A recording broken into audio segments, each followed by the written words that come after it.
sou Daiane Casal, hoster do Bacocast, o podcast que tem o objetivo em fomentar a cultura vínica através de histórias, curiosidades, experiências e conversas que contribuam com ricas informações e que possam lhe inspirar. O episódio de hoje se trata de uma inspiração pura, pois o meu convidado é um brilhante enólogo português, bairradino, com uma vasta experiência que já somam mais de 30 anos. Trilhou uma brilhante trajetória dentro do universo do vinho mundial, percorrendo e contribuindo com o seu know-how em diversos países e continentes. Neste episódio do Bacocast, nos presenteia com uma conversa sobre a sua inspiradora carreira, sobre o vinho mais prestigiado do Chile, onde ele é o CEO da Vina Alma Viva, e sobre o cenário vitivinícola mundial. Então, bem-vindo ao Bacocast, engenheiro Manuel Lousada. Que prazer e honra tê-lo aqui neste episódio. Prazer é todo meu, e mais ainda sabendo que vamos estar na Bairrada, mesmo que seja de espírito, vamos estar ligados à minha origem na Bairrada. Muito feliz, muito obrigado. Uma na Bairrada e o outro no Chile. Exatamente.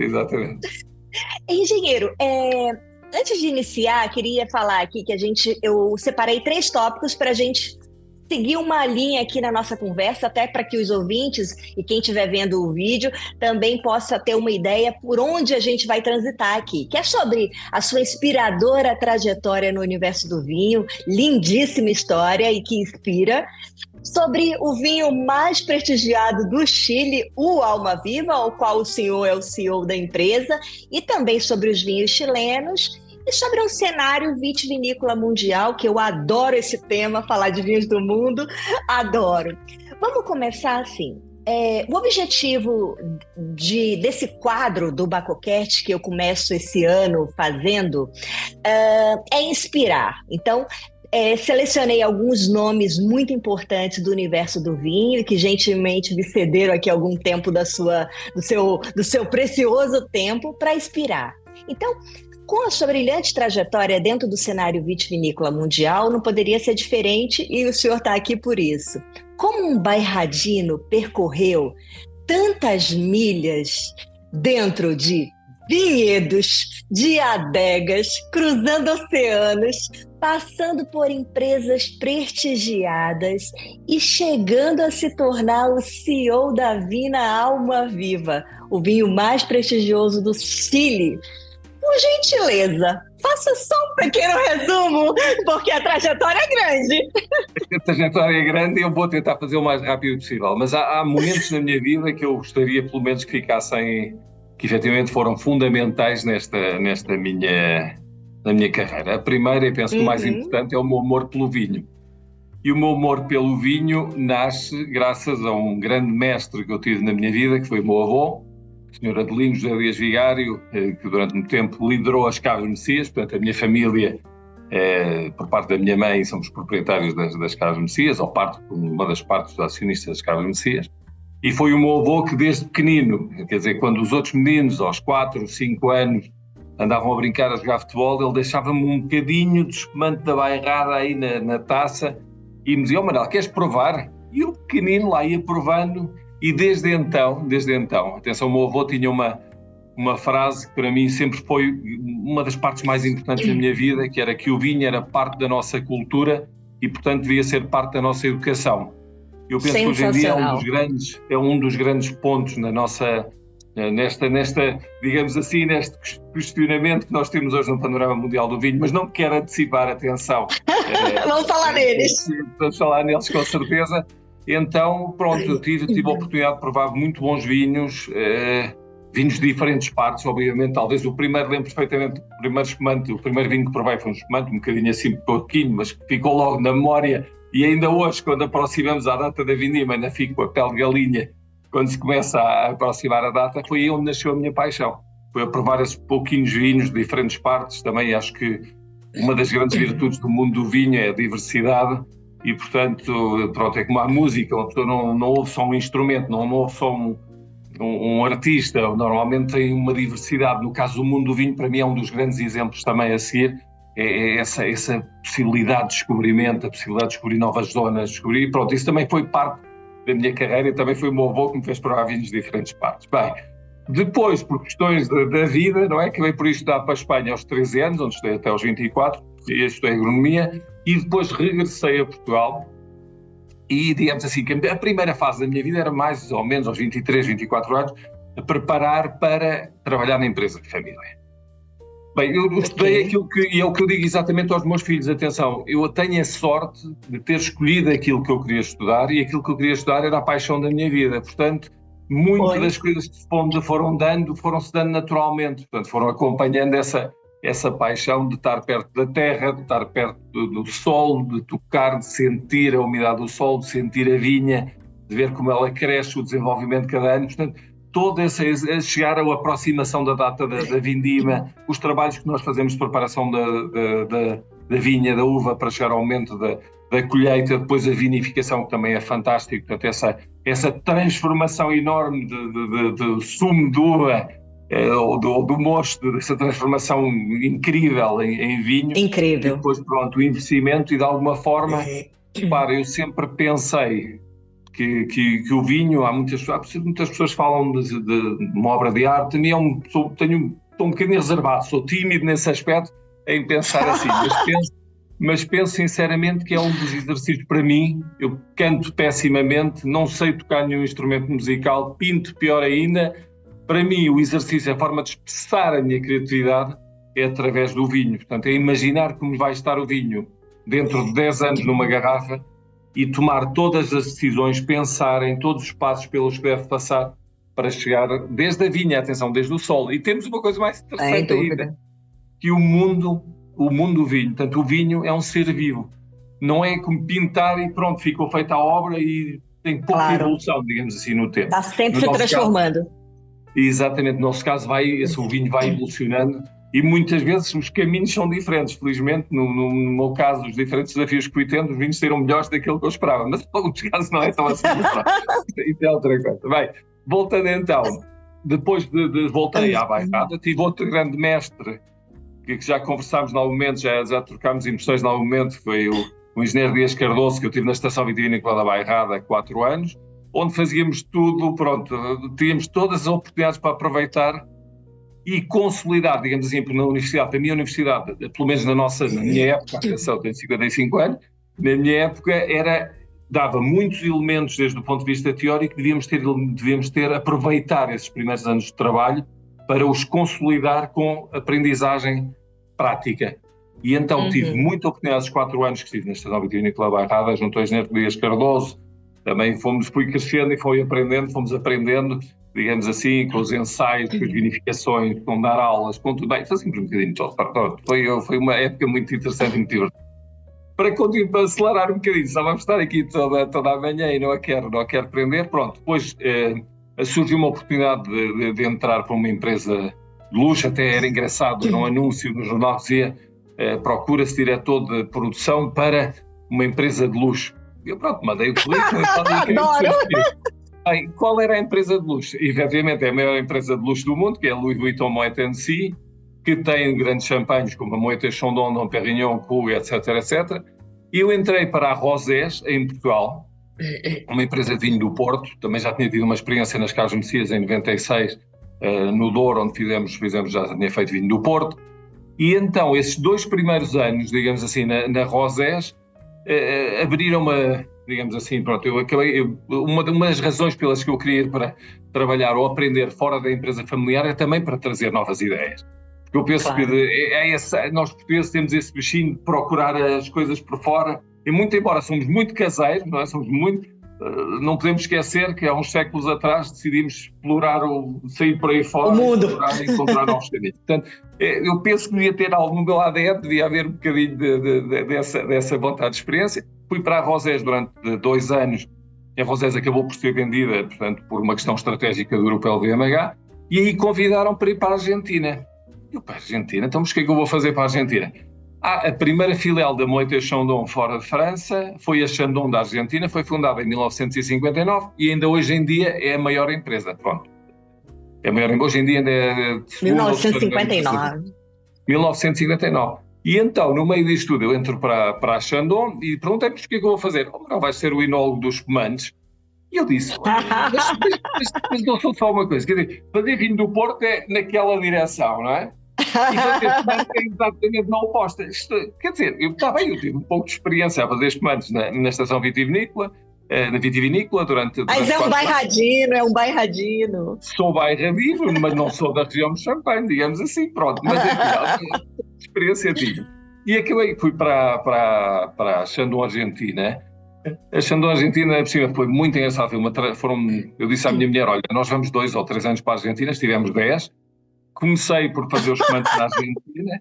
Acabei por trabalhar também com a Chandon do Brasil, acabei por trabalhar também com a Chandon Austrália, em Garibaldi, acabei por trabalhar, acompanhar, digamos assim, o Philippe Mervel no trabalho das assemblagens. Depois acabei por trabalhar com a Chandon Austrália, com o Tony Jordan, acabei por trabalhar também com a Chandon Califórnia, que de alguma forma também com o Tom Tiburzi começámos a trabalhar nos comandos de qualidade, onde fizemos algumas modificações. Portanto, eu trabalhava mais, digamos assim, a afinar a qualidade dos comandos e depois, obviamente, tinha muitas visitas à Moët & Chandon, Veuve Clicquot, Ruinart, Dom Pérignon, etc. E então aí foi uma época de aprendizagem. Mais engraçada, vou-lhe aproveitar só um segundo aqui para lhe explicar uma coisa interessante, foi que quando eu estava na Argentina, nós começámos um projeto com a Terraças de Los Andes, portanto, a nossa equipa, embora eu dirigisse, digamos assim, a parte dos comandos, trabalhava também com a parte de vinhos tranquilos, não é? de vinho tinto e vinho branco da Terraças de Los Andes. Portanto, no ano 2000, eu cheguei em 1999, no ano 2000 nós começámos um projeto que se chamava Cheval des Andes, com a Cheval Blanc, também outro grande produtor de Bordeaux, outro dos grandes vinhos de Bordeaux, e nessa altura o Pierre Lurton dizia, sim, olha, Manuel e Roberto de la Mota, eu quero ter sempre nas provas da Cheval des Andes, quero ter sempre uma garrafa de Almaviva. Portanto, foi uma ciência. Bem, entretanto, depois dos 10 anos na Argentina, eu fui convidado foi um desafio lindíssimo também. Eu sou um apaixonado a regiões que, sinceramente, não sei se é a magia do lugar, se é paisagem, se é tudo, ficam sempre marcados no nosso coração. O Douro é uma dessas zonas, portanto, eu fiz a vindima do lado de cá, e depois quando a Moët & Cie, a Louis Vuitton Moët & Cie comprou a Numancia em Espanha, convidaram para ir dirigir a Numancia em Espanha como enólogo, portanto, e diretor da adega. E foi um sítio incrível, sinceramente, é maravilhoso. A Numancia, essa zona de Douro, conheço bem. É muito bonito, e são grandes vinhos. Fazer o Termância foi um desafio fantástico. Era um desafio fantástico, mas era era nem imagina. Tenho histórias à volta disso, porque eu também dei continuação assim à história do meu avô. Uma complexidade única, né? Uma complexidade única. É um vinho realmente extraordinário. Exatamente. Hoje é Jesus que está lá, né? Hoje é Jesus que comanda lá. Exatamente, Jesus está lá. Até me telefonaram ao Lucas Lowe e na altura telefonou-me, olha, o que é que achas deste Jesus? E eu disse, acho excelente pessoa e excelente enólogo. Vai dar uma boa continuação. E então, pronto, estive na Termância, tive 6 anos, mas fiz desde o 2006 até 2014 ou 2015, portanto fiz as vendidas. E daí, na altura, pronto, chegou um novo presidente à divisão de vinhos, que é a States and Wines da Moët & Cie, e ele queria fazer uma modificação muito rápida desde o ponto de vista do estilo dos vinhos. E houve uma coisa que eu, quando cheguei a Numancia, Numancia tinha um dos meninos mimados, digamos assim, dos grandes enólogos de Espanha, que era o Marcos Eguren, que é um brilhante enólogo, uma pessoa excepcional para aprender, para compartilhar tudo. E então, na altura eu disse, olha, só ponho uma condição, eu sou a Numancia e a Numancia sou eu. Portanto, de repente, uma modificação radical do estilo do vinho, eu disse, não faz tanto sentido, seria quase eu mudar de totalidade de manhã à noite.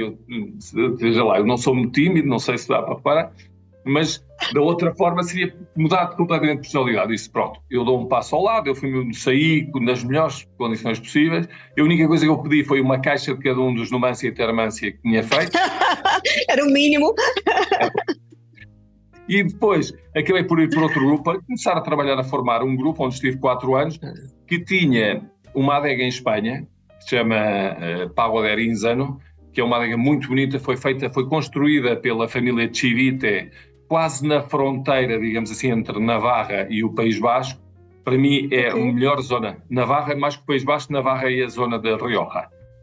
Para mim é a melhor zona para o Chardonnay, o melhor Chardonnay de Espanha, sem dúvida, vem desta zona. E está lá também um dos jovens que eu tive a sorte de formar, digamos assim, o José Manuel Rodrigues, que eu tive a sorte de formar, está à frente do projeto agora. Pupilo, exatamente. Tem o melhor Chardonnay e tem o melhor Merlot que pode encontrar em Espanha nessas terras. É incrível. E provei bastante em toda a Espanha. E tive 4 anos, portanto, estava à frente da Pago de Arinzano, estava à frente da Chaval Ferrer na Argentina e participava num grupo, digamos assim, estava no diretório de um grupo que era o Tenute di Toscana, que pertence, na sua maioria, à família Frescobaldi. E pronto, eu estava no diretório, tive 4 anos, que tem vinhos como conhecidos como Maceto, Ornellaia, Luce della Vite e Castel Giocondo. Portanto, muito grandes vinhos italianos. E de repente estava eu tranquilamente em Sintra, em agosto de 2018, estava tranquilíssimo, recebo uma chamada, digamos assim, de fora, ou uma mensagem de fora, através de LinkedIn, assim, uma coisa assim também, e perguntaram, Manuel, olha, sou uma pessoa que tu conheces, da Egon Zender, uma empresa de seleção de pessoal que está na Argentina, posso-te contactar? Eu, com certeza, dei-me no telefone, tal, conversámos e diz, olha, tu não gostarias de ir para o Chile? Eu disse, nesta altura não vai ser fácil convencer a minha mulher a ir para o Chile. Depois de ter vivido na Argentina, nós conhecíamos o Chile, adorávamos o Chile, portanto o Chile tem uma diversidade também de terroir que é fantástica, tem vinhos excepcionais. E eu disse, mas vais ter que me dar mais alguns elementos para ajudar a convencer a minha mulher. E ele disse, olha, estamos à procura de um CEO, efetivamente, para Alma Viva. Ok. Ui! Ok, já está decidido. Viva, eu vou convencer a minha mulher. Quando é que eu embarco? E já lá vão 5 anos, não é? Já lá vão 5 anos. 5 anos e meio. Sensacional! Olha, Portugal, Argentina, Brasil, Austrália, Estados Unidos, Espanha, França, Itália. Meu Deus, quanto de trajetória, que bonita trajetória. Engenheiro, dentre essa história toda lindíssima, eu vou lhe fazer uma pergunta aqui, olha, aquela de 1 milhão. Qual o maior desafio que o senhor encontrou dentro deste percurso que requis uma maior coragem do que propriamente um feeling? Pergunta difícil, sem dúvida. Aquela que despertou mais realmente aquela emoção da coragem, ao invés de só palpiar e achar vai dar certo por isso, a coragem mesmo. Eu diria que fazer termância era todos os anos, era um exercício de coragem profunda. Quer dizer, eu tenho várias coisas. Há uma de coragem que eu fui. Boa! Eu até disse mesmo. Atenção, isto foram as minhas palavras textuais. Quando eu estava à frente da Rosés e me disseram para ir fazer espumante para a Argentina, eu a certa altura, estávamos a conversarmos, eu disse, atenção, isto não é a mesma coisa, tem muitas diferenças e tal. E a certa altura eu disse assim, se são suficientemente corajosos para me oferecerem esse lugar, eu sou suficientemente corajoso ou ousado para o aceitar. E aí foi quando eu fui para a Argentina. Olha, mas quando o senhor falou do Termância, de fato, essa primavera passada, inclusive, teve uma geada terrível que abalou bastante o vinhedo. Eu acompanho muito o trabalho do Jesus e ele foi publicitando e mostrando detalhes assim. E, de fato, aquilo ali é um terroir único, com uma característica de biodiversidade única, né? Começa pela própria casta e as características do terroir. E, de fato, eu concordo e olha, que bom que o senhor falou isso, que realmente me veio aqui na cabeça logo a dificuldade de produzir grandes vinhos, como é o que essa empresa se propõe, né? Agora, outra pergunta de 1 milhão. E vou Dentro dizer desse mais, seu... e vou dizer mais uma Diga. coisa, é um dos meus grandes amores, o Termance é um dos meus grandes amores. Olha, então estamos apaixonados pelos mesmos vinhos. Eu também, depois que conheci, realmente se tornou um dos queridinhos. Dentro desse seu percurso, o senhor teve contato com imensas pessoas, das mais variadas nacionalidades, classes sociais, tipos de personalidades. Qual uma referência que o senhor tem de um profissional do setor vitivinícola que lhe marcou na positiva e por quê? Tenho várias. E vem-me desculpar, mas com 30 anos de trajetória não posso enganar. Não, tenho de tudo. A primeira pessoa, sem dúvida, foi o meu avô, que me marcou profundamente essa paixão que eu desenvolvi depois pelos vinhos. Mas foi o que plantou, digamos assim, essa mente de videira, né, no meu sangue, na minha alma, em tudo, que depois, pronto, desenvolveu para onde eu estou hoje. Houve pessoas durante o meu crescimento também, sem dúvida, já conversámos sobre isto, é uma pessoa que eu admiro muito na Bairrada, que é o engenheiro Dias Cardoso, que também foi um dos que de alguma forma, pelo critério, pela forma de trabalhar, pela forma de pensar, pela essa ousadia também de procurar, de experimentar, de explorar diferentes caminhos, portanto também foi outra pessoa que efetivamente me ajudou nesta formação, digamos assim, até intelectual, diria, e até intelectual, mas não só intelectual, não só no critério, na forma de trabalhar estruturada, mas também na vontade de descobrir, na vontade de experimentar e na vontade de explorar, digamos assim. Depois, mais tarde, tive um grande mestre também repare, é uma pessoa incrível, o Onofre Arcos, chama-se, é um argentino, uma pessoa extremamente tímida, foi para mim um dos melhores provadores de vinho base para espumante e de espumante com quem trabalhei. E foi ele que também me ajudou nessa fase. Eu sempre tive, esse conhecimento empírico para mim sempre foi extremamente importante. Portanto, o desenvolvimento do conhecimento científico Sem é uma dúvida. coisa, isso da nossa formação, etc. Mas depois o conhecimento empírico, a paixão, a forma como as pessoas trabalham, etc., tem sido fantástico. Então, o Onofre Arcos foi um desses exemplos. Porque era o nível de detalhe. Repare, nós chegávamos a fazer, atenção, isto não sei se deve dizer ou não, mas pronto. Nós chegámos a fazer o assemblage do Chandon Extra Brut, era mais ou menos 6, 8 milhões de litros. E nós fazíamos às vezes 350, 400 diferentes depósitos que participavam nessa assemblagem. E às vezes chegávamos a fazer provas a cegas para tirar 5 mil, 10 mil litros, 15 mil litros num determinado vinho. Portanto, o nível de detalhe, o nível de precisão era fantástico. Depois, nas vinhas, portanto, o trabalho nas vinhas, o Martín Reboredo, o Carlos Riquelme, com quem trabalhei na equipe nas vinhas na Argentina, também gente fantástica. Quer dizer, são pessoas de terra, são pessoas que gostam de caminhar a vinha, gostam de ver o comportamento, como é que reagem, como é que não reagem, o que é que acontece, o que é que há no ambiente, o que é que não há no ambiente, etc. Era incrível. E daí da Argentina, portanto, fui para Toro.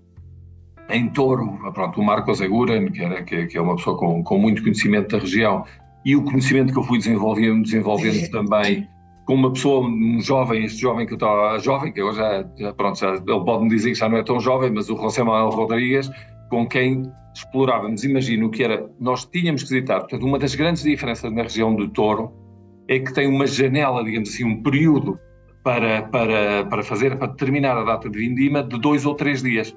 Portanto, tem que visitar a mesma vinha cada 2 ou 3 dias. Portanto, as parcelas em Toro são parcelas muito pequeninas, são vinhas muito pequeninas. Sim. E então ter que visitar todos os dias, passávamos muito tempo e provávamos e os taninos e o equilíbrio e a frescura e conversávamos os dois, e era uma pessoa que foi crescendo, digamos assim, ao meu lado, que era uma pessoa com uma vontade incrível. Um dia eu lembro perfeitamente que estava na adega, ele bate à porta, olha, eu estudei agronomia e tal, e queria trabalhar, mesmo que não me paguem, eu quero é trabalhar aqui na Numância. E ele entrou e começámos a trabalhar juntos, e depois na Arinzan voltámos a trabalhar.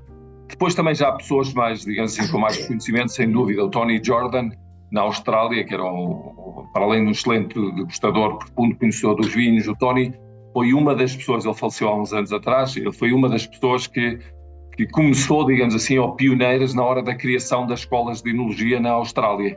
E era uma pessoa que sensacional. E sendo uma pessoa incrível, mas desafiava desde o ponto de vista intelectual e desafiava desde o ponto de vista também do trabalho que nós fazíamos, daquilo que explorávamos, dos ensaios, dos testes, etc. Portanto, também incrível. Aqui no Chile vim encontrar duas pessoas com quem trabalho no campo também, que são incríveis. Um, que é para mim um dos melhores viticultores com quem eu já trabalhei, que é o Jorge Castillo, que é uma pessoa incrível, com quem dá prazer ir às vinhas, dá prazer o nível de detalhe.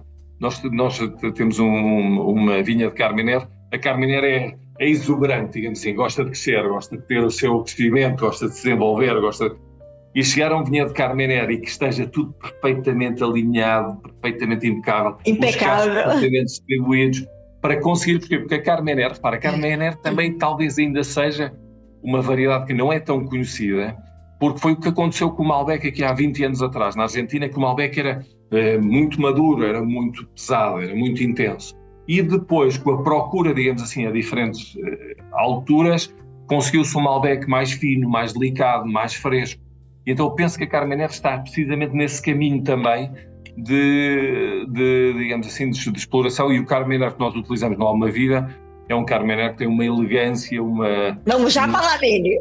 Já Mas que gostoso, eu perguntei um nome, né? Você já falou pelo menos uns 8 nomes. Isso é que eu gosto. Não, é sensacional, isso é que é gostoso. É perceber quanto, durante uma trajetória, a gente também vai pegando de cada um nossos mestres de uma forma empírica ou de uma forma mais profissional, uma forma mais técnica. Isso é sensacional e que compõe realmente o aprendizado, né? Olha, parabéns. O senhor... Diga lá. Não, sabe que uma das coisas para mim mais importantes neste mundo é que, efetivamente, uma pessoa constrói o seu conhecimento científico e depois há uma característica pessoal que é muito importante e que nos permite ouvir muito mais do que falar, que é a humildade. E ter a humildade de aproximar-se de pessoas para aprender, é isto que gera, efetivamente, esta lista tão grande. Olha, é isso. O senhor foi agora de uma precisão absoluta e a gente aprende com todo mundo, né? Cada um tem o que ensinar, de alguma forma, é só você estar com o olhar atento para aprender, né? Ó, vamos seguir aqui. O senhor, apesar de já ter uma imensa trajetória, pelo entusiasmo, e ainda é um jovem, provavelmente ainda tem sonhos profissionais a realizar. Eu queria que, assim, pode compartilhar algum dele conosco? Também tenho muitos. Algum sonho profissional, diante... Puxa, já fiz tanta coisa, já trilhei por tantos caminhos, por tantos vinhedos por esse mundo. O que tem ali algum brilho no olho que ainda falta aí? Muitos, sei lá, esse é o problema, eu espero chegar pelo menos aí aos 100, 120 anos para poder continuar a explorar. E vai chegar com essa disposição e tomando vinho, pronto. Sabe que eu acho que, pronto, eu também penso, tenho uma perspectiva um bocadinho humilde desde essa perspectiva, desde esse ponto de vista, que eu penso que no mundo do vinho, para realmente ter um impacto significativo na modificação, digamos assim, da trajetória de um vinho, 5, 7 anos é o mínimo. Estar à frente de um projeto é o mínimo, são 5, 7, 10 anos. Para consolidar, né? Para consolidar. Exatamente. Por várias coisas. A primeira, por aprendizagem do terroir. Como bem sabe, uma das coisas mais bonitas da nossa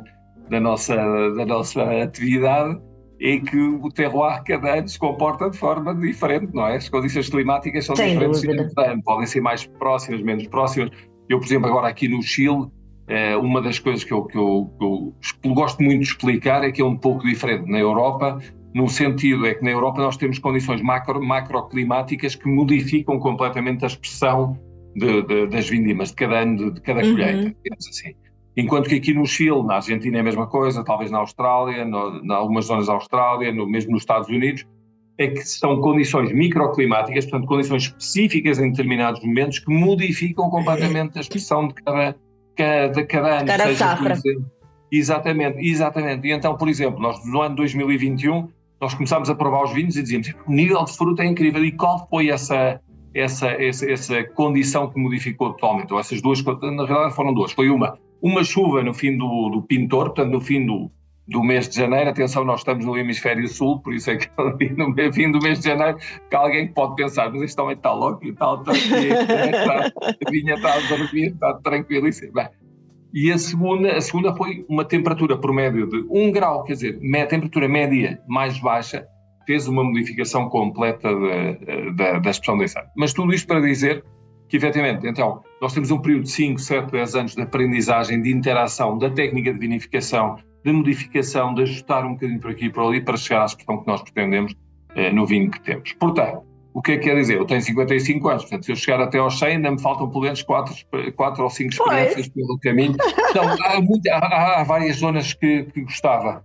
Quer dizer, em França, por exemplo, gostava de ter uma experiência em Borgonha, penso que deve ser divertidíssimo trabalhar com o Pinot Noir, que é uma das variedades mais ingratas que eu conheço, que eu já fiz aqui, já fiz na Argentina, quer dizer, é daquelas variedades que a pessoa vê o crescimento, o investimento, por exemplo, na barrica, quando tem de ser em barrica, está no ponto de equilíbrio, espera mais um dia, vai no dia a seguir e é uma infusão de madeira, uma coisa, caiu tudo, perdeu a fruta, perdeu tudo, bem, enfim.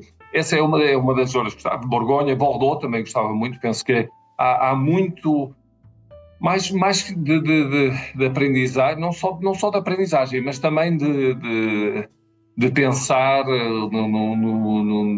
em como fazer o vinho, em como levar o vinho a essa expressão. Portanto, muito embora com o Cheval des Andes e primeiro e depois aqui com a Almaviva, o nosso objetivo é fazer, independentemente do terroir, que tenha um marco ligeiramente de onde vem o vinho, mas é com esse objetivo de fazer um grande vinho, digamos assim, um grand vin francês, digamos assim, de Bordeaux. Mais zonas, não me importaria, ou seja, não me importaria de voltar a Douro. Apaixonei-me completamente por essa zona de Douro, Ribera del Duero, apaixonei-me totalmente por essa zona. Itália também gostaria. Estados Unidos, também gostaria Napa Valley fazer um Cabernet Sauvignon, trabalhar com outros Cabernet Sauvignon ligeiramente diferente, mas com uma expressão muito particular. Não sei. Sensacional! Já para morrer aos 100, já dá para morrer aos 100, aos 110. Sensacional! E tenho certeza que esses lugares só têm a ganhar com a sua presença.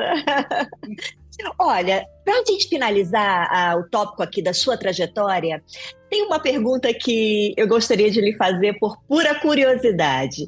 A gente que lida com a natureza, tem os intempéries, tem os detalhes, etc., mas há quem diga que o pior de lidar é com o ser humano.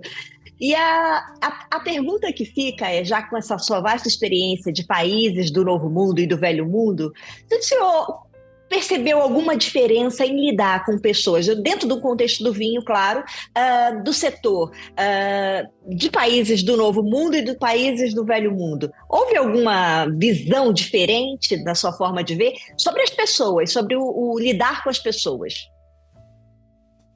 Não, sinceramente não. Nós temos sabe porquê? Eu acho que não, por uma razão muito simples. Nós temos um eixo comum, que é a paixão pelo mundo do vinho. O mundo do vinho, penso que é um elemento que agrega, né? Agrega e até aproxima, digamos assim. É engraçado como, apesar das pessoas serem diferentes, a forma de ser diferentes, mais expressivas, menos expressivas, mais abertas, menos abertas, mais dinâmicas, ou fazer as coisas mais rápido, ou fazer as coisas mais lentas, mas dentro do mundo do vinho, até diria mais, desde a viticultura, portanto, desde a viticultura mesmo, quando você começa a trabalhar com pessoas com diferentes, e nós vimos, até pela participação do trabalho nas vinhas, de pessoas que vêm de outros países, não só do nosso país, portanto, em Portugal, depois começaram a vir pessoas do norte da Europa, etc., para trabalhar, em Espanha no mesmo, é ensinar, digamos assim. Era muito engraçado que as pessoas pareciam que ficavam contagiadas, é estranho, e nada é a mesma coisa, as pessoas ficam contagiadas pela dinâmica, porque a vindima, ao fim e ao cabo, repara, a vindima é o período mais bonito. Para mim, mais esperado, mais esperado, mais ansiado, mais estressado. Acho que tem toda aí uma mistura digamos assim, de emoções, mas ao mesmo tempo você vê que as pessoas respondem no mesmo sentido. As pessoas respondem no sentido de forma apaixonada, de forma dinâmica, às vezes estar até às 3 da manhã. Eu lembro quando estava no Douro para descobar, porque era o momento exato, tínhamos de descobar para ter a quantidade de açúcar e para ter depois a quantidade de álcool. E as pessoas estavam até às 2, 3, 4 da manhã, estávamos a trabalhar e depois deixávamos tudo impecável, aí íamos descansar e no dia a seguir continuávamos. E aqui é exatamente a mesma coisa. Nós tivemos um exemplo muito, muito difícil.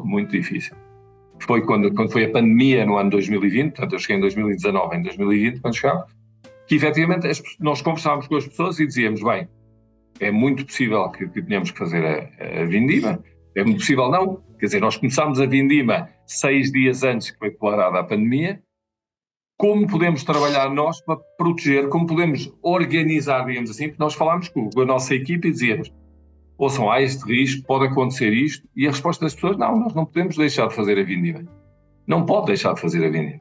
Temos que ver como podemos proteger. Portanto, o nosso desafio era proteger a nossa equipe. Separar em 2 equipes, meia hora dentro no meio para poder fazer a desinfecção de toda a adega, depois de transporte para levar a cada um a casa, etc, etc. Quer dizer, conseguimos organizar tudo, mas a resposta, digamos assim, foi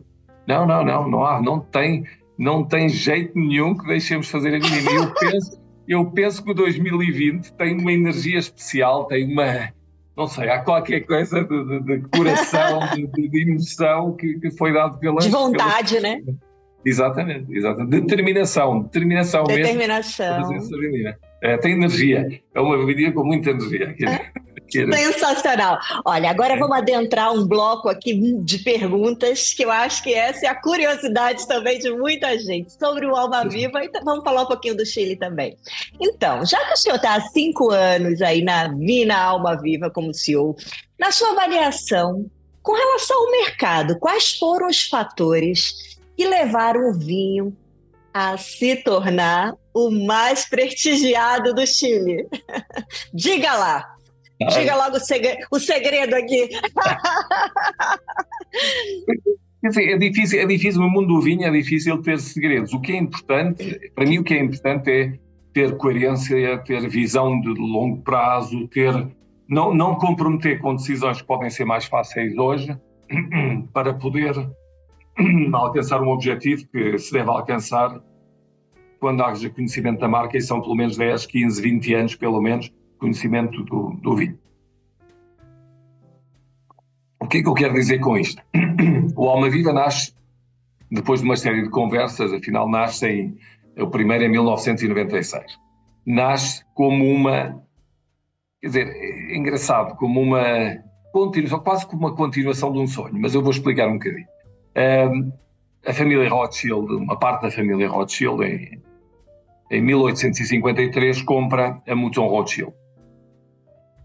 A Mouton Rothschild, e começa, digamos assim, uma paixão da família Rothschild, uma relação de amor, digamos assim, pela zona de Bordeaux.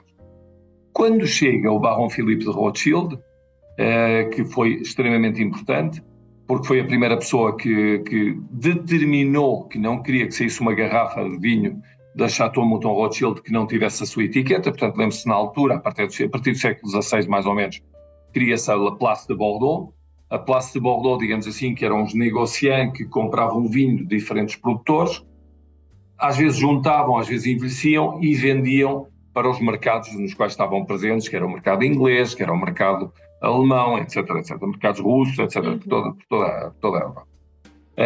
Então o Barão Philippe de Rothschild chegou e disse: não, eu quero que o vinho que sai do meu chateau tem que sair com o nome do meu chateau e tem que ser reconhecido pelos clientes. E para além disso faz uma associação que é fantástica, que é a associação de nome Mouton Rothschild a uma obra de arte que sai cada ano, que é revelada cada ano e que é posta na etiqueta. Portanto, artistas desde Jeff Koons, desde mesmo o rei de Inglaterra pintou também, o Picasso. Portanto, cada etiqueta da Mouton Rothschild está pintada por um artista, ou na parte superior está pintada por um artista, e sempre se associou também à arte. Portanto, foi um homem que divulgou, deu um reconhecimento ao vinho, obviamente numa zona, estamos a falar dos grandes vinhos de Bordeaux, dos 5 grandes vinhos de Bordeaux, e então construiu, digamos assim, toda esta imagem. Ele trabalhou com essa visão de longo prazo em dar o reconhecimento ao vinho que ele fez. Na altura, portanto, depois da Segunda Guerra Mundial, ele vai viver para os Estados Unidos, e quando ele está a viver nos Estados Unidos, começa a pensar em que gostaria de encontrar um Cabernet Sauvignon que fosse a base, que fosse o coração de uma assemblagem, e então encontrou, junto ao Robert Mondavi, encontrou e cria a sua primeira associação, que é a Opus One. Portanto, cria a sua primeira associação precisamente pela boa relação do Barão Philippe de Rothschild, precisamente com o Rob Mondavi. Uns anos depois, portanto, vem a Baron Philippine de Rothschild, a sua filha, vem tomar conta da Mouton Rothschild e, de alguma forma, quer dar continuação a este projeto. Já depois, portanto, a Opus One foi criada em 1979, já depois de ter um reconhecimento de 17 anos como um dos grandes vinhos, um dos grandes Cabernet Sauvignon dos Estados Unidos, a sua filha, Baron Philippine de Rothschild, decide continuar os passos do seu pai e procurar, digamos assim, um sítio onde encontrar Cabernet Sauvignon, também para fazer a assemblagem, com umas características excepcionais e que fosse, pronto, o coração de um grande vinho. Então, ela encontra-se com a família Guilizast e a família Larraín, proprietários da Concha y Toro, que é, digamos assim, um grande produtor, um dos grandes produtores a nível mundial, que penso que é o terceiro mais importante a nível mundial. Encontra-se que esta família são proprietários de mais de 12.000 hectares de vinha e que sabiam que havia um pequeno vinhedo em Puente Alto que dava um Cabernet Sauvignon que era maravilhoso. E é o Cabernet Sauvignon que eles fazem provar. Bem, na altura, o enólogo da Mouton Rothschild prova este Cabernet Sauvignon e diz: isto é maravilhoso, temos que fazer o vinho a partir disto. E aí nasce, em 1996, nasce efetivamente a Almaviva, com esse coração de Cabernet Sauvignon, com uma variedade. Pronto, o Merlot aqui não tem exatamente as mesmas características que em França, pelo qual encontraram na Carmenère, Patrick Léon encontrou no Carmenère, digamos, esse enólogo da Mouton Rothschild, Patrick Léon, encontra na Carmenère o complemento do Cabernet Sauvignon, e depois, mais tarde, planta-se o Cabernet Franc, o Petit Verdot e um bocadinho de Merlot. Mas então, começam com o nome, digamos assim, com uma trajetória de a Mouton Rothschild desde 1853, imagino. A Concha y Toro, que já tinha sido fundada em 1883, portanto quase 120 anos, 110 anos. Portanto, mais de 250 anos de experiência, de conhecimento em todo o mundo, em fazer grandes vinhos, e a Baroness Philippine de Rothschild toma esse témoin, digamos assim, essa continuação do sonho do pai, decidem criar o Almaviva, que ainda por cima tem um nome fantástico, porque o Almaviva é o Conde de Almaviva. Em espanhol, uma pessoa pensa que é a tradução de alma viva por separado. Não. Viva. É uma homenagem ao Conde de Almaviva, que foi uma personagem o Barbeiro de Sevilha e as Bodas de Figaro, que foi escrito por Pierre-Augustin Caron de Beaumarchais, que era, não sei, era familiar direto do segundo marido da Baronne Philippine de Rothschild, chamado Jean-Pierre de Beaumarchais. E foi Jean-Pierre de Beaumarchais que decidiu que o nome do Almaviva fosse inscrito em punho e letra pelo próprio Almaviva. Portanto, toda esta história que eu acabei de contar, efetivamente, tem todos os elementos para se tornar um sucesso, um êxito. E depois um trabalho bem feito, obviamente, o vinho desde o princípio, que teve reconhecimento em todo o mundo. Em 2013 o Robert Parker disse que era o melhor Cabernet Sauvignon que tinha provado do continente americano. Em 2015 teve 100 pontos e foi escolhido o melhor vinho da década. Do ano. Em 2017 teve 100 pontos e foi escolhido o melhor vinho da década. Portanto, tem uma série de reconhecimentos desde o ponto de vista de qualidade, que é o nosso compromisso, mas sempre com uma coisa que é extremamente importante, que é essa visão de fazer um grande vinho. Portanto, as quantidades foram maiores, foram menores, modificam-se cada ano em função dessa procura de fazer um dos grandes vinhos. Ou o melhor vinho possível. Enfim, não sei. Engenheiro, sem dúvida, essa sua descrição aí do que representa, né, esse vinho, de fato, começar pelo grande storytelling que ele tem, mas não o storytelling criado, e sim o vivido de fato, né? E é um vinho que, no aspecto da gente avaliar degustadores e degustadores, ou seja, pessoas com larga experiência no universo do vinho, ele não passa indiferente mesmo, né? Já quando coloca na taça, sente o aroma, coloca na boca, é um grande vinho, ponto, né? Não tem o que se falar.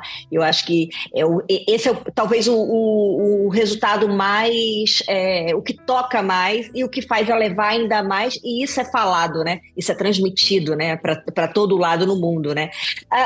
Eu ia perguntar qual era o segredo do Almaviva. O senhor já falou tudo. Já falamos aqui do que ele é um blend, né? Com Cabernet Sauvignon, Merlot, Petit Verdot, Cabernet Franc. O que mais? A maior parte, portanto, 2/3 aproximadamente é Cabernet Sauvignon, entre 20% e 25% é Carmener, depois à volta de 5-7% de Cabernet Franc e 1 ou 2% de Petit Verdot, e dependendo do ano pode ser 1% de Merlot também, depende do ano. Aquela dosezinha do enólogo. A vinificação do Almaviva, ele estagia em barrica por quanto tempo? Ora bem, sabe que nós tivemos temos uma história engraçada, quer dizer, ao princípio temos o Patrick Léon como enólogo, e era naquela altura que o Parker tinha muita influência nos vinhos de Bordeaux. Gostava de madeira. Era um vinho com mais caráter, era um vinho com 100% de casco de carvalho novo, francês, 100% francês, e talvez com um nível de tosta um bocadinho mais elevado. Portanto, à medida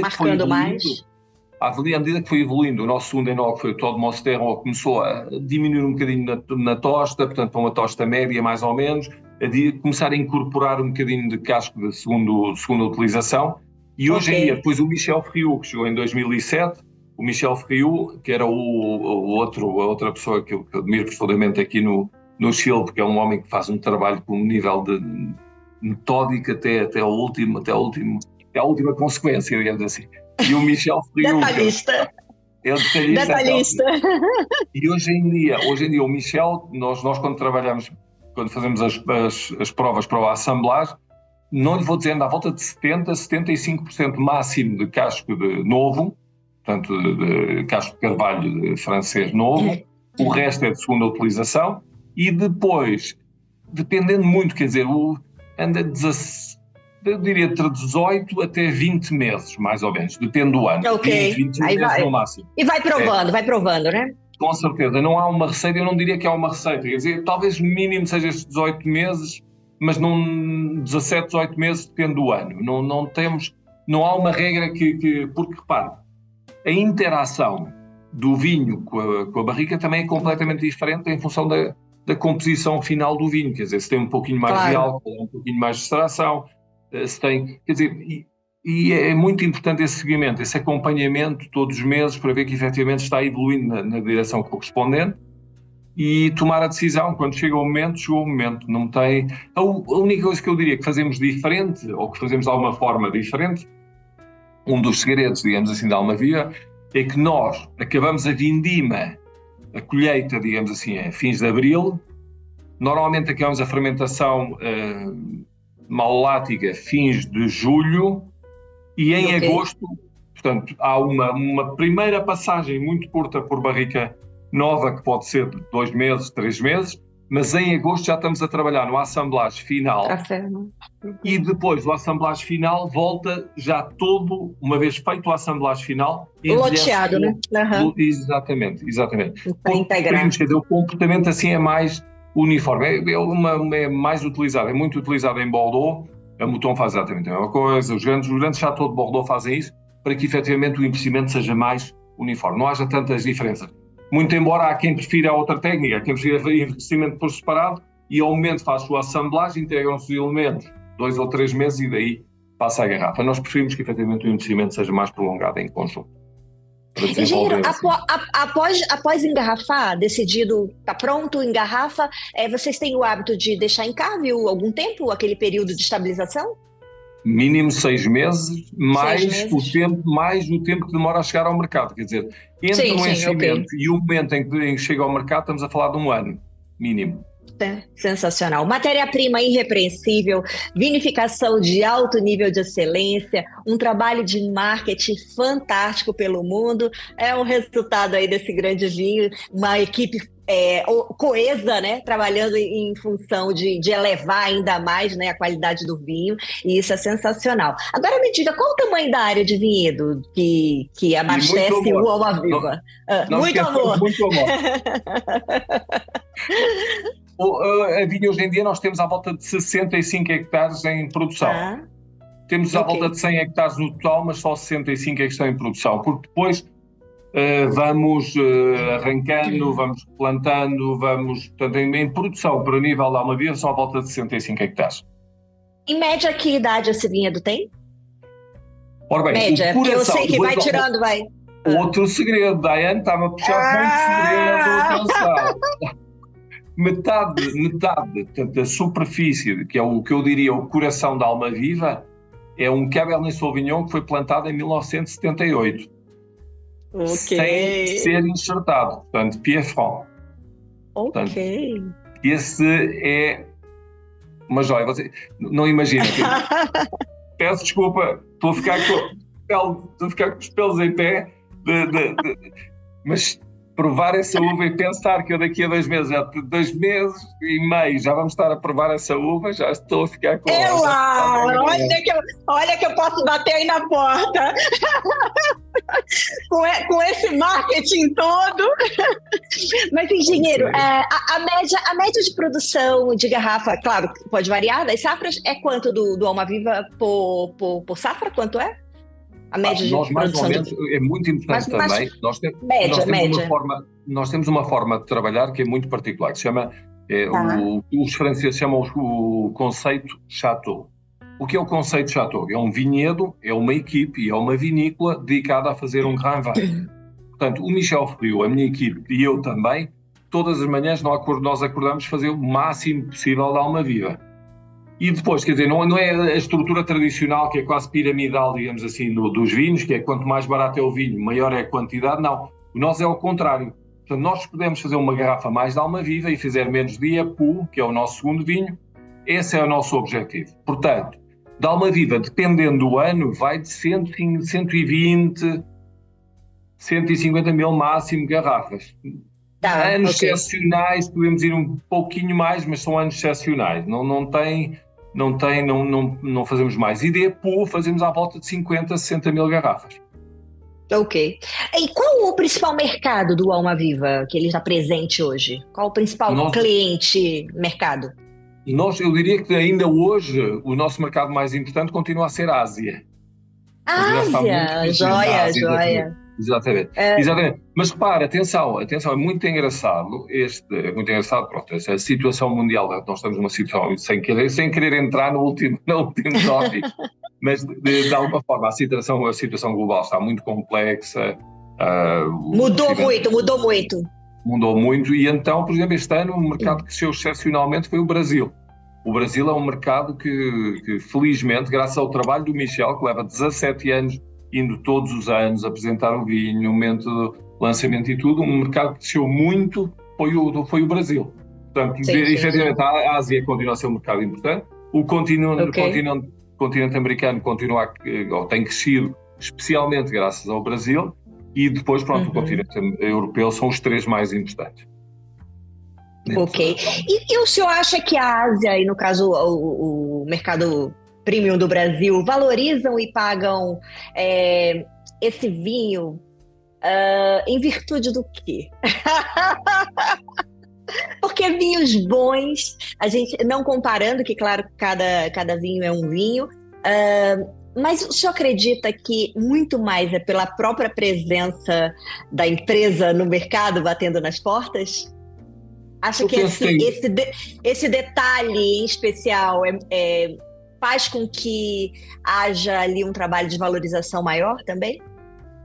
Eu penso que é o resultado de várias coisas, não é? Se o êxito de um vinho, e mais durante tanto tempo, tem que ser devido a várias coisas. A primeira é a nossa origem, não é? A primeira é a nossa origem, especialmente o fato de sermos parte da família Mouton Rothschild é extremamente importante. Abre, digamos assim, ou imediatamente Portas, o né? nome Rothschild Portas. e fica, digamos assim, com os ouvidos mais à escuta e com os olhos mais abertos à espera de qualquer coisa que seja excepcional. Depois penso que também a forma como a apresentação do Almaviva, portanto a etiqueta, a forma de vestir, a forma de apresentação é extremamente importante, também entra pelos olhos, digamos assim. E há o terceiro elemento que nunca pode deixar de lado, que é a qualidade do vinho. O vinho tem uma qualidade excepcional, e eu penso que para consumidores que estão habituados a vinhos de grandes vinhos, seja na Ásia, seja nos Estados Unidos, repare, seja na Europa, os grandes vinhos são apreciados por aquilo que têm, por aquela... Tem qualquer coisa especial, tem uma energia especial, tem uns equilíbrios que são muito particulares, tem um perfume que é, digamos assim, os vinhos, eu costumo dizer que os vinhos seduzem pelo nariz, mas dão prazer na boca. O Almaviva para mim é um dos grandes exemplos. Portanto, quando todos os elementos se confluem, digamos assim, ou se encontram ao mesmo nível, portanto a expectativa barra um Philippe Rothschild, depois um packaging e uma apresentação que é magnífica, e depois prova o vinho e efetivamente está tudo dentro dos mesmos níveis de sensações e até de expectativas da pessoa que abriu uma garrafa Almaviva. Eu penso que todos esses elementos se integram e é isso que foi fazendo crescer o reconhecimento pelo Almaviva em todas as partes, tanto no Brasil como na Europa, como na Ásia e como nos Estados Unidos. Pois, aqui a gente quando compara às vezes o mercado, tem a questão do chauvinismo, né, de alguns países muito mais arraigados, como a França, por exemplo. Então, Ásia, Brasil, a América de modo geral, né, são países muito mais abertos, né, a provar coisas de outros lugares. Acho que isso também contribui, não é, engenheiro? Com certeza, mas repare, eu tenho tido experiências fantásticas. Tenho tido apresentações, eu faço as apresentações de Almaviva em Portugal com resultados incríveis, na Itália com resultados incríveis, mesmo na França com resultados incríveis. Na França tive aqui há um tempo com o sommelier do Hotel Crillon e provámos o Almaviva e pronto, era reconhecido, quer dizer, não é um nome que tenha passado desapercebido e houve pessoas que provaram que já conhecem, que já está no...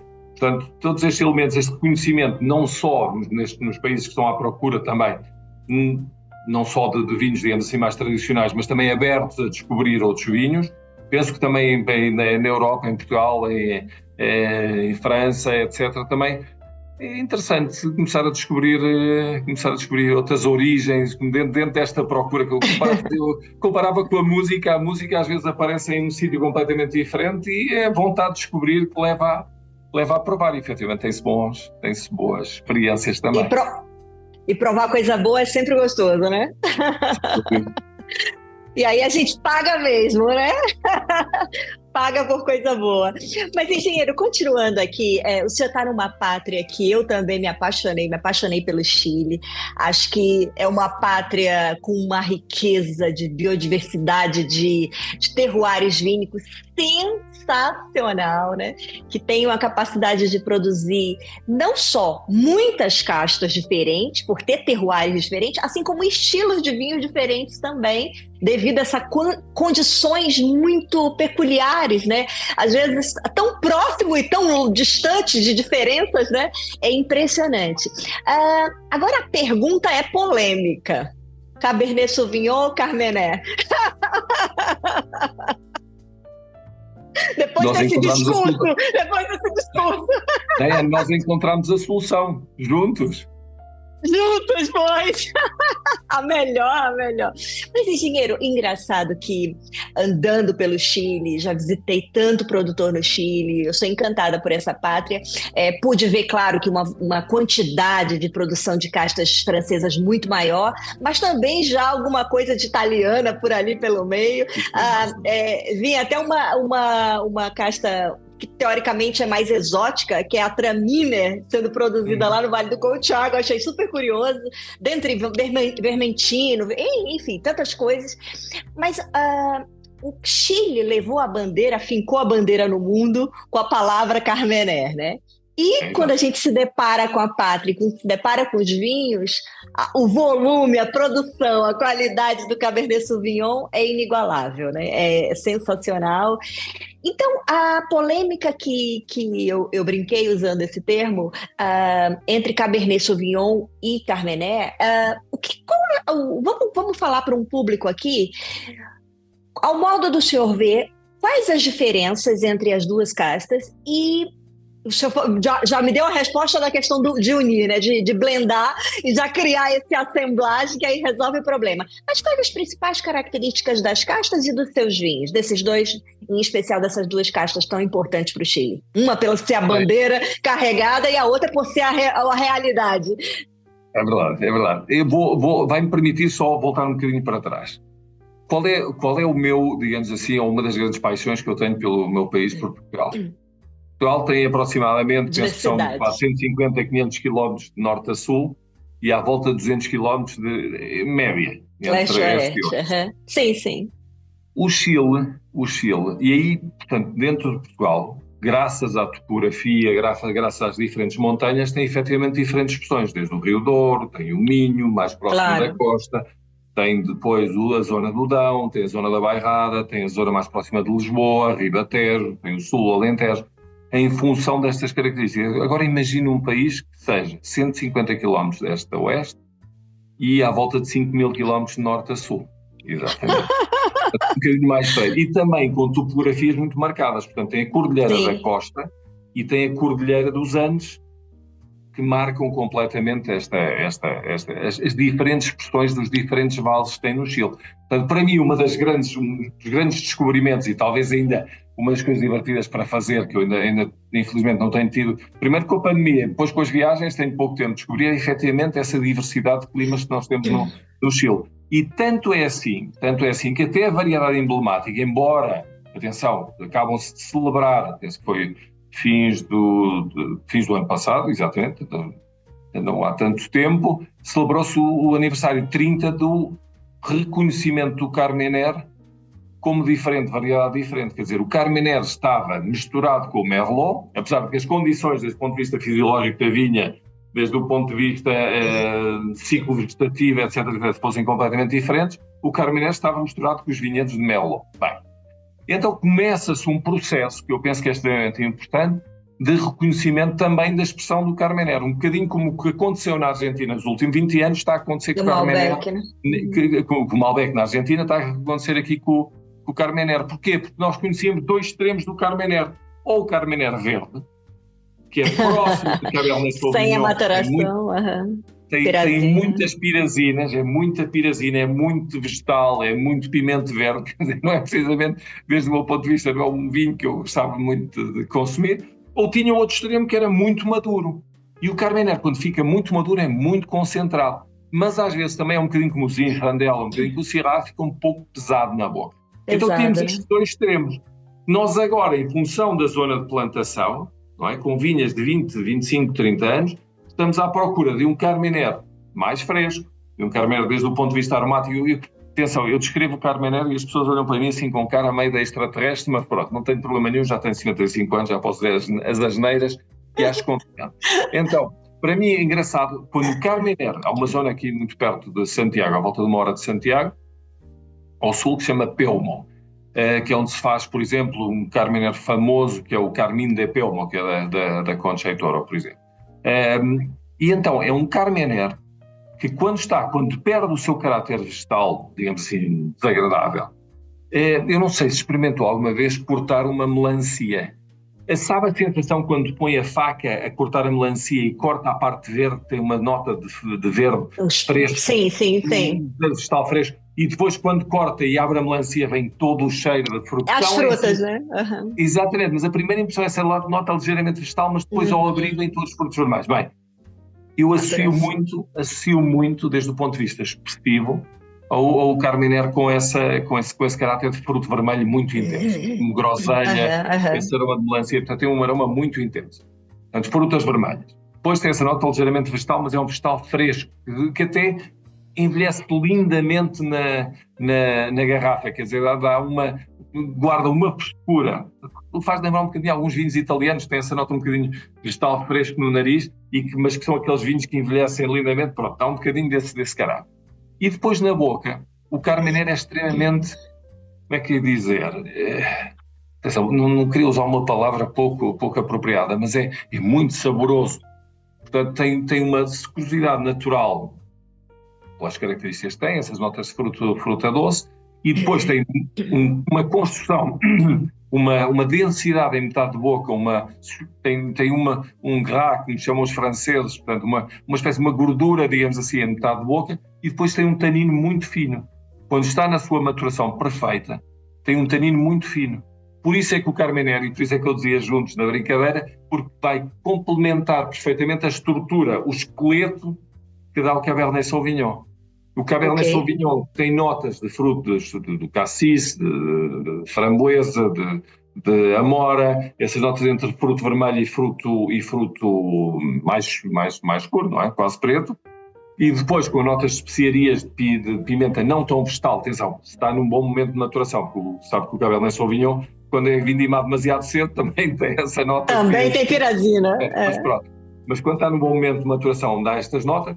E depois em boca, o que é fantástico do Cabernet Sauvignon é que é uma estrutura, é um esqueleto, digamos assim. E o Carmenère o que vai fazer é rodear esse esqueleto, integrar todos esses elementos e permitindo que o Cabernet Sauvignon seja o final de boca, portanto o que dá persistência ao final de boca. Por isso é que eu gosto muito, por isso é que eu falo muito dos juntos, porque penso que complementam. É a solução. Incrível. Dá essa sensação e pronto, e o Almaviva, uma das características principais é a sua elegância na boca, não há dúvida. Sem dúvida. Essa percepção de elegância que têm os grandes vinhos franceses e a experiência que trouxeram os franceses aqui foi precisamente essa, quer dizer, as variedades estavam aqui, a expressão da variedade estava aqui e faltava então essa procura de elegância que nós temos aqui que a Almaviva trabalha desde 1996. Sem dúvida. Engenheiro, falamos aqui do Chile como pátria, como diversidade de terroir, diversidade de produção de castas diferentes, de estilos de vinho diferentes. Nessas suas andanças pelo mundo, como que o mundo vê o vinho chileno? Bem, o Chile teve, quer dizer, houve 2 países na altura que desenharam estratégias muito precisas, digamos assim, e que de alguma forma penso que serviram para a construção de uma imagem, mas depois também era preciso dar continuação a esse estudo. O Chile, na altura, já estamos a falar dos anos 80 aproximadamente, quis construir uma imagem de vinho muito bom, mas a preços acessíveis. E então essa imagem ficou, portanto o vinho era bom, e não estou a falar de valor por dinheiro, não estou a falar diretamente que eles queriam fazer bons vinhos corretos, independentemente do preço que pagasse, de 5 dólares, 5 euros, 10 euros, 15 euros, 20 euros, não importa, que o vinho fosse sempre muito bom. E então construíram essa imagem, sobretudo que ficou muito, em grande parte dos consumidores, especialmente nos Estados Unidos, ficou um bocadinho na retina, digamos assim, dos consumidores, é que efetivamente era vinho de preço mais acessível. Os australianos tiveram uma estratégia disso não tão diferente, quando fizeram a sua estratégia de 20 anos, era similar, e por isso tiveram também um grande reconhecimento nos Estados Unidos e outros mercados que começaram a ser conhecidos. Hoje em dia ainda temos um bocadinho esse reconhecimento pelos consumidores de vinhos chilenos, como se é vinho barato, portanto vinho não barato, mas vinho de mais acessível, digamos assim, barato não gosto dessa palavra, mas vinho mais acessível. Pronto, e depois surgiram uma série de vinhos no Chile que efetivamente mostraram que o Chile também é a origem de vinhos, dos grandes vinhos do mundo, exatamente. E aí efetivamente começou a ganhar, logicamente com a Almaviva, com a Dom Melchor também. Dom Melchor, adoro. Fantástico, Dom Melchor também. Depois um bocadinho mais para o sul tem o Cloapalta, tem o Nucenia, tem mesmo do Montes também. Tem alguns vinhos que foram mostrando que efetivamente o Chile não era só produtor de vinhos, atenção, é produtor de vinhos muito bons em cada um dos níveis em que nos nos quais participa. Se posicionando, né? Se posicionando. Exatamente. E aí penso que fomos ganhando mais também reconhecimento nesse sentido. Até porque o vinho, digamos assim, o vinho tem, precisa, em função de onde está, precisa de mostrar também coisas diferentes, não é? Dependendo do valor que tem por trás, também precisa de mostrar coisas diferentes. E esse é um trabalho que se está a fazer agora de forma permanente. Quer dizer, nós tivemos o Tim Atkin aqui há 3 semanas, mais ou menos, aqui na vinícola, e o trabalho dele havia estado de um lado para o outro no país a descobrir o país e ver que efetivamente se podem fazer grandes vinhos com expressões diferentes e com variedades diferentes, desde as tradicionais francesas até ao país, que é uma variedade daqui do Chile, exatamente, o país, e pronto, com variedades completamente diferentes e que se vão mostrando cada vez melhor e com níveis de qualidade cada vez mais interessantes. Engenheiro, em visitar no Chile, várias vezes que eu já fui, eu pude perceber que não é a bebida nacional, né, o vinho. E isso, assim, claro que corta o coração, né? De nós que amamos a cultura vínica e queremos que ela se mantenha grande, né? Qual é a bebida nacional do Chile? Qual é a bebida nacional do Chile? Os chilenos bebem muito. Eu penso que hoje em dia talvez esteja o que mais consomem seja a cerveja e depois... Cerveja, né? Depois é pisco. Cerveja e pisco. Mas repare, voltamos ao mesmo... à mesma reflexão quase ao princípio da nossa conversa, que era efetivamente que, por exemplo, na Argentina o vinho é mais parte da educação, é mais comum, é mais frequente.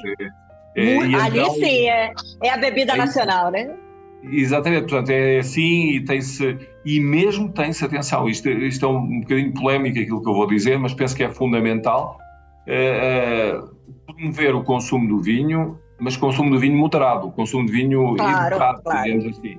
Porque, efetivamente, quer dizer, as alternativas que nós temos,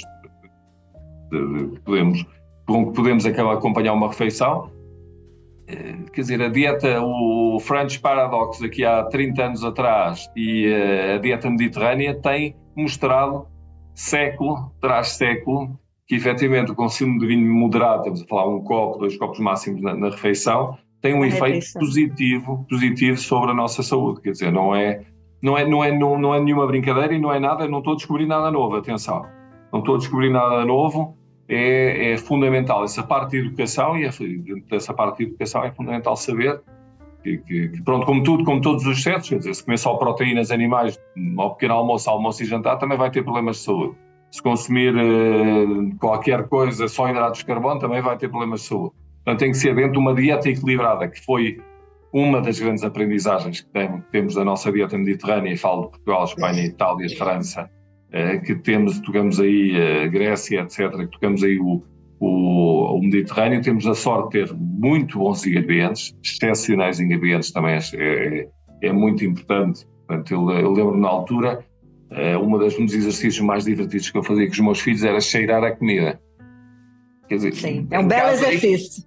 Em casa ainda, pronto, ok, fora de casa é mais coisa, mas é um exercício, porquê? Porque a prova, digamos assim, isto são histórias que eu conto, não invento nenhuma. Os meus filhos começaram todos a provar também aos 5 anos de idade e começaram todos a provar. E era engraçadíssimo, com 5 anos de idade. Não, copo só com um bocadinho assim, no fundo. E então, engraçado, a minha filha com 5 anos, a Maria, pegava o copo, provava e dizia, isto cheira-me a iogurte de morango, ou cheira-me a chocolate, ou cheira-me... E eles identificavam quando nós, de alguma forma... não sei se será a expressão mais apropriada, mas podamos as suas capacidades de percepção, digamos assim, de um órgão que efetivamente não é tão preciso como a vista ou como as sensações na boca, que é a parte aromática, mas é um que ainda dependemos em grande medida. Portanto, é assim que os bebés reconhecem as suas mães, dizem que pelo olfato, não é? Então, pelo cheiro. E então, digamos de alguma forma, que aproveitar estas capacidades. Se nós só damos um tipo de comida ou quando vamos ao supermercado compramos fruta que não cheira a quase nada e então vamos de alguma forma podando essas características, essas capacidades dos nossos filhos. Graças a Deus pode-se recuperar, só precisa de treinar, mais nada, graças a Deus. Mas pronto. Olha, Engenheiro, o senhor já pulou aqui para uma última pergunta que eu ia perguntar para o senhor, que era por que as pessoas deveriam tomar vinho? Já respondeu. Então, vinho é alimento e bebido de forma moderada e frequente, traz inúmeros benefícios à saúde, comprovado pela ciência, não só pelo paradoxo francês, mas por centenas de pesquisas mostrando as ações em variadas situações do organismo, o que vale salientar.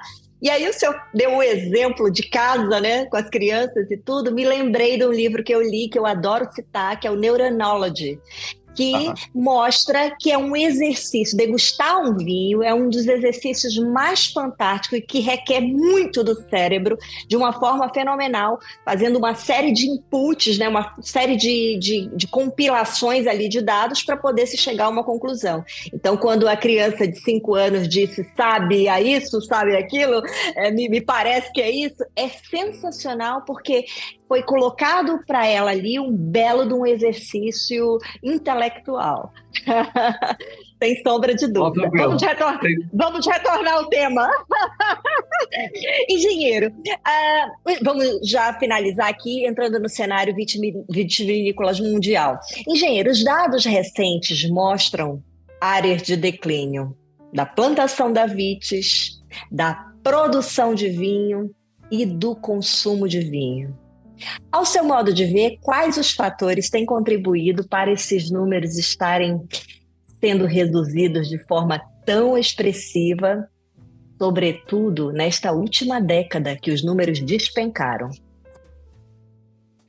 Aí vou ser um bocadinho mais duro, digamos assim. Pronto, tudo isto está ligado a uma diminuição do consumo, não é? A parte da diminuição do consumo é que tem feito toda a cadeia vá por aí abaixo, digamos assim, e acaba com arrancar vinhedos, que é uma pena. A mim ver uma vinha no chão arrancada que nos arrancasse o coração, digamos assim, é muito...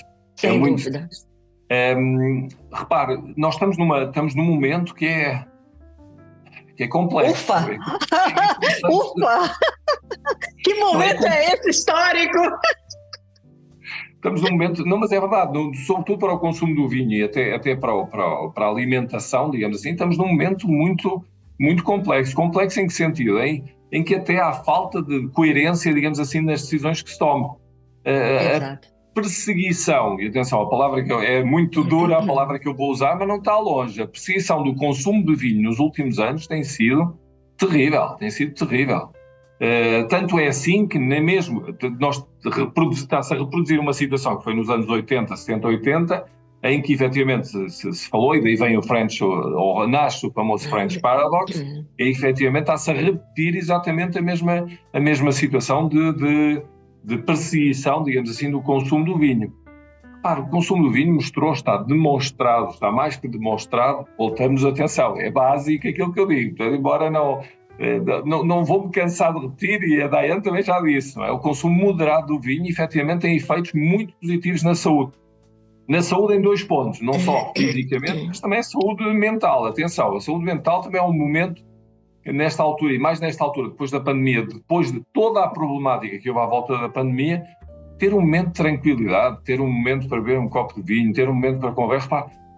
Quantas conversas há à volta de uma taça de vinho? Quantos momentos é que uma pessoa abre o coração, digamos assim, e fala desde dentro e conversa e até, digamos assim, deixa sair assim algumas energias de vez em quando não tão boas, mas que aproveita para depois recuperar a sua própria estabilidade emocional, etc. Tantas coisas que surgem à volta de uma taça de vinho que eu penso que toda esta perseguição que tem sido feita, e insisto, de forma ainda por cima incoerente, que ao fim e ao cabo persegue-se o consumo de vinho, mas não se persegue o consumo de outro tipo de produtos, tem um efeito muito mais negativo sobre mais nocivo, né? Mais nocivo.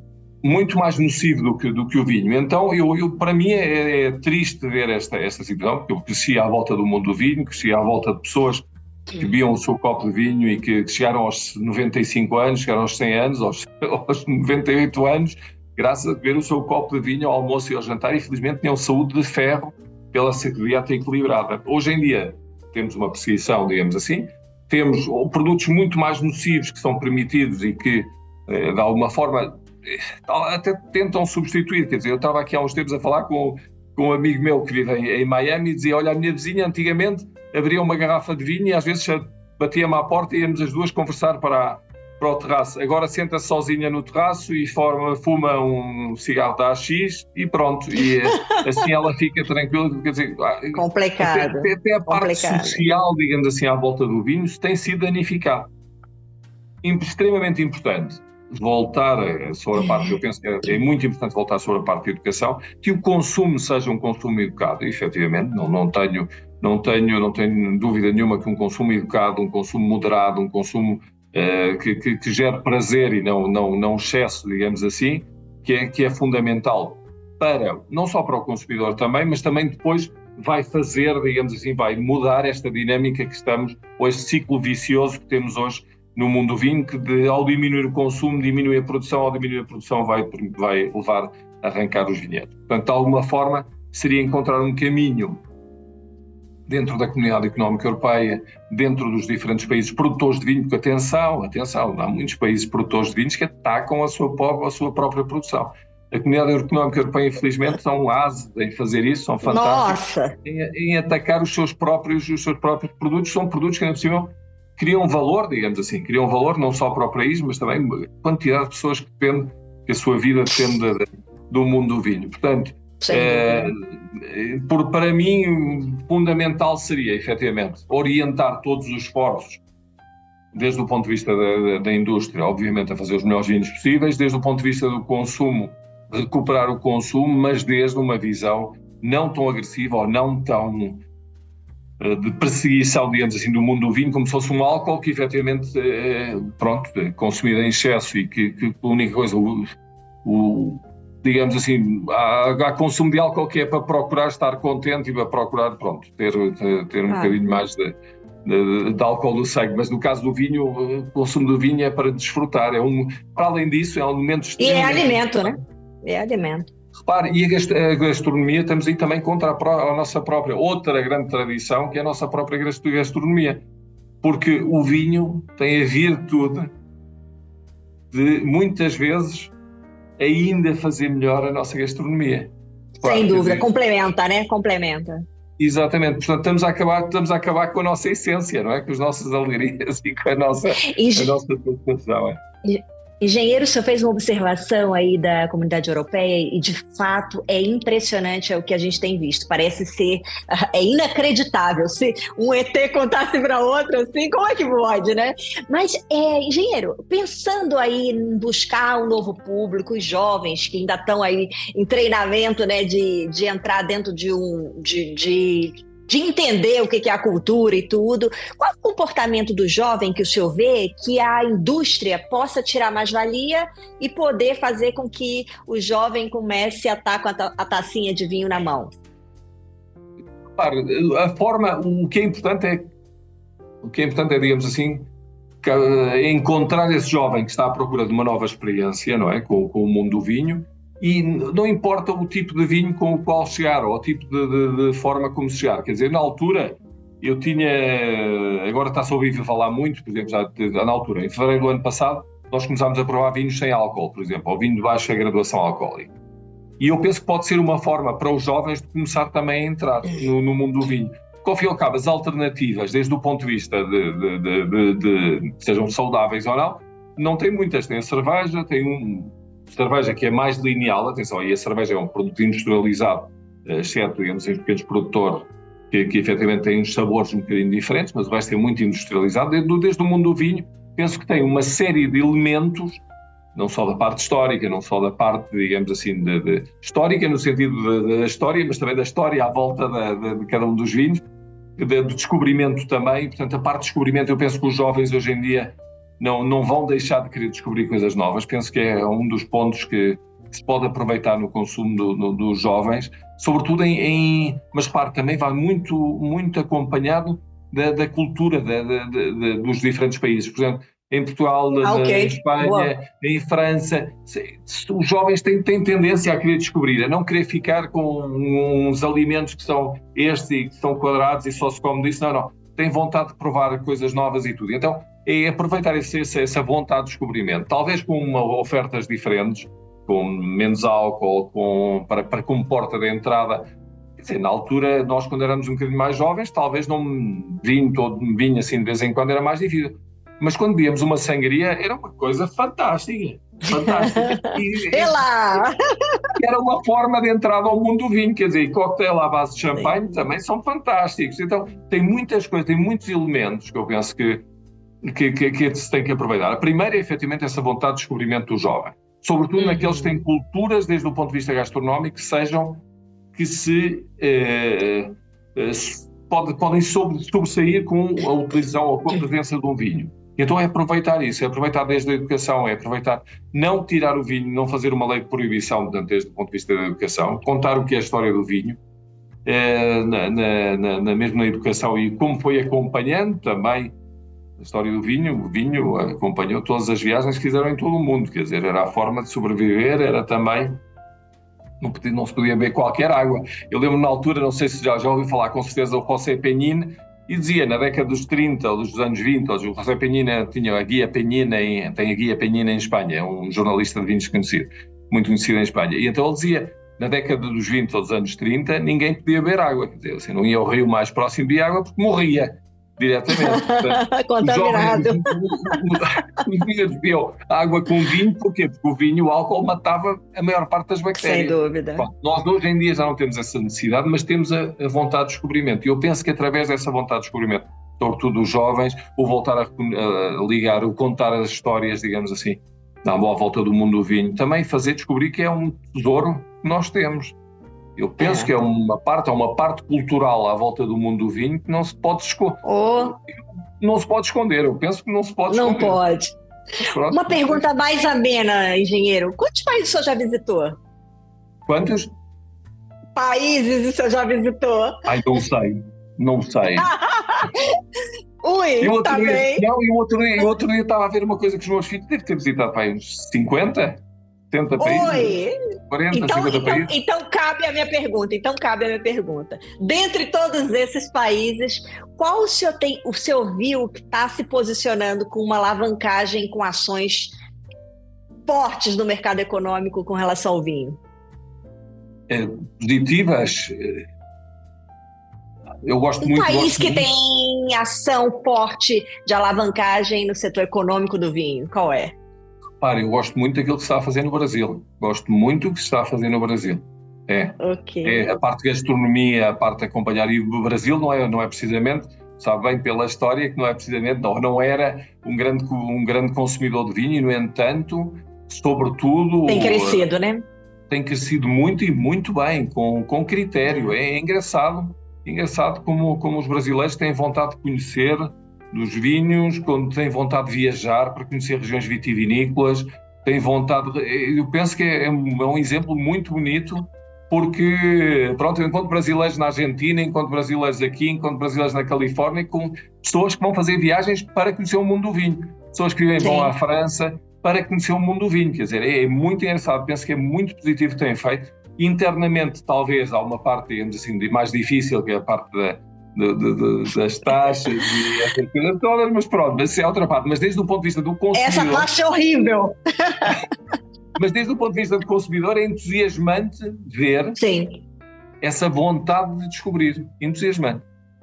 Excelente percepção, engenheiro. O brasileiro, sobretudo quem está envolto de paixão no mundo dos vinhos, tem inclusive um leque de prova muito grande perante a países produtores vitivinícolas tradicionais, né? Comparado aos consumidores. Quando eu comecei a ter mais intimidade com Portugal, eu ficava assustada, porque a maioria das pessoas só tinha um leque de prova, mas de vinho português, né? Não de vinho do mundo. E eu vim com uma mentalidade só mundo, né? Quanto mais diferente, melhor e tudo. Foi um pouquinho chocante ver a realidade díspare, né? De uma coisa e da outra. Mas, agora finalizando. Engenheiro, usando a frase do seu avô, que se o vinho faz parte da cultura, tem que fazer parte da educação. Essa é uma frase que eu vou agora salvar aqui, escrever no meu board, mas queria aproveitar a oportunidade para lhe presentear com o meu livro Vinho Viagem Cultural, que tem o objetivo de levar uma mensagem para um público geral, para o mundo dos vinhos é obrigatório, mas para um público geral entender a importância histórico-cultural, econômica dessa bebida milenar, que atravessou as principais civilizações a que temos notícia, alardeada na boca de faraós, imperadores, grandes chefes de estados, entre outras pessoas, e que até a atualidade está presente e cabe a nós, pessoas que vivemos nessa época contemporânea, preservar essa cultura. E aqui é um livro que não tem pretensão de ser compêndio, um livro super sintético, mas que ao ler tenho certeza que o leitor vai entender, pelo menos, a importância dessa bebida. E vou fazer chegar nas suas mãos em breve. Queria lhe presentear com isso, lhe agradecer pela gentileza do seu tempo. Muito obrigada. A mim e aos ouvintes e a quem for ver esse vídeo, com certeza tem aí nosso agradecimento pelo seu tempo. E queria deixar aqui a oportunidade do senhor falar suas palavras finais. Não, primeiro sou eu que agradeço, sinceramente, Daiane, sou eu que agradeço, que encontrar uma pessoa com vontade de continuar a contribuir nesta divulgação do vinho, para mim foi fantástico. Só peço desculpa, foi pelos os diferentes acidentes que foram passando e não ter podido fazer isto antes, ter a nossa conversa antes, mas muito obrigado, muito agradecido pelo seu tempo também e pelas suas perguntas, que também eu tenho... Quando eu tenho um defeito muito grande é que quando as perguntas me divertem muito, tenho a tendência a falar um bocadinho mais. Foi uma delícia! Muito agradecido, pá. Pronto, eu tenho a sorte e gosto muito de sentir em si também a sorte. Eu comecei um bocadinho mais pequenino, já lá vão 50 anos, mas tenho a sorte de apaixonar por este mundo do vinho, que ao fim e ao cabo, graças a esse espírito de descobrimento, digamos assim, ou descoberta, me tem levado por diferentes sítios e tenho tido muita sorte de ter interatuado ou ter trabalhado com grandes vinhos e sinceramente é uma paixão que só cresce. Parece que é uma dos filhos, não é? Uma dos filhos, uma pessoa começa a nascer o primeiro, pronto, e depois nasce o segundo e eu tenho 3, portanto o terceiro foi crescendo também no coração. Penso que no mundo do vinho é exatamente o mesmo. E agradecer e ter o tempo de compartilhar com uma pessoa que também tem exatamente a mesma paixão, para mim é um prazer enorme. Muito obrigado e pronto, e à sua disposição quando quiser, feliz de poder participar. Muito obrigado. Obrigada. E, gente, o senhor quer deixar algum contato aqui, que as pessoas possam acessá-lo? Com certeza, não tenho problema, feliz de deixar o contacto. Pronto, o meu e-mail talvez seja a forma mais fácil pelo que eu viajo. Sim, ok, claro. O meu e-mail é o mais fácil, ou através do Instagram. Portanto, o e-mail é mlousada com Z, mlousada@almaviva.cl. Portanto, mlousada@almaviva.cl. Portanto, à vontade para qualquer pergunta que queiram fazer. E depois, pronto, Instagram e Facebook e essas coisas, é Manuel, tracinho de baixo, Lousada. Portanto, também podem encontrar em qualquer sítio, ou através da Almaviva, também podem encontrar em qualquer sítio, totalmente disponível para qualquer pergunta que tiverem e para qualquer consulta que quiserem fazer. Eu vou deixar aqui na descrição desse episódio todos os contatos do engenheiro, que é essa delícia de pessoa aí com esse coração enorme para partilhar. E bebam Almaviva! Com certeza. Bebam Almaviva e bebam vinho também. E vinho, sobretudo! Muito obrigada, engenheiro. A gente vai falando. Até já. Tchau, tchau.